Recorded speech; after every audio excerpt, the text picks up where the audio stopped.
Hi, have you heard about 5% rule? නෑ? ඔගොල්ලෝ අහලා තියෙනවද 100% නීතිය ගැන? මම අද කියලා දෙන්නම්. මොකක්ද 100% නීතිය?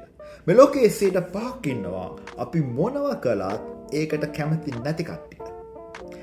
ඒ කියන්නේ අපි මොන වගේ හොඳ දෙයක් කරන්න නැදුවත් ඒකට නෙගටිව් ෆීඩ්බැක් දෙන කට්ටිය 105ක් ඉන්නවාමයි. ඒගොල්ලන්ව ඉම්ප්‍රස් කරන්න ගොඩාක් අමාරුයි. ඉම්ප්‍රස් වෙන්නේ නැහැ ඒගොල්ලෝ.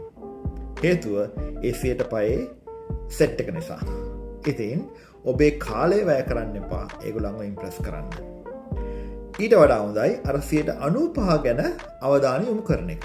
මොකද 95ක් ඉන්නවා අපි කියන දේ හොඳින් අහන අපිට සපෝට් කරන.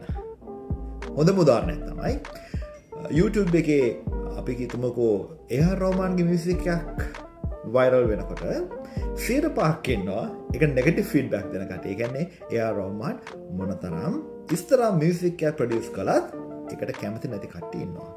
ඒ වගේම ඕනෑම කෙනෙක් හොඳ දේවල් මේ සමාජයට දෙන්න හැදුවත් 105ක් ඉන්නවා ඒකට සෙට් වෙන්නේ නැති කට්ටිය. හොඳම දේ තමයි ඔබේ කාලය නිකන් නාස්ති කරන්න එපා. ඒ 105 වෙනුවෙන් 95 වෙනුවෙන් වෑයම් දරන්න හොඳ දෙයක් කරන්න. ඉතින් ඔබේ ජීවිතය ඔබේ අතේ. ආයෙත් හම්බෙමු.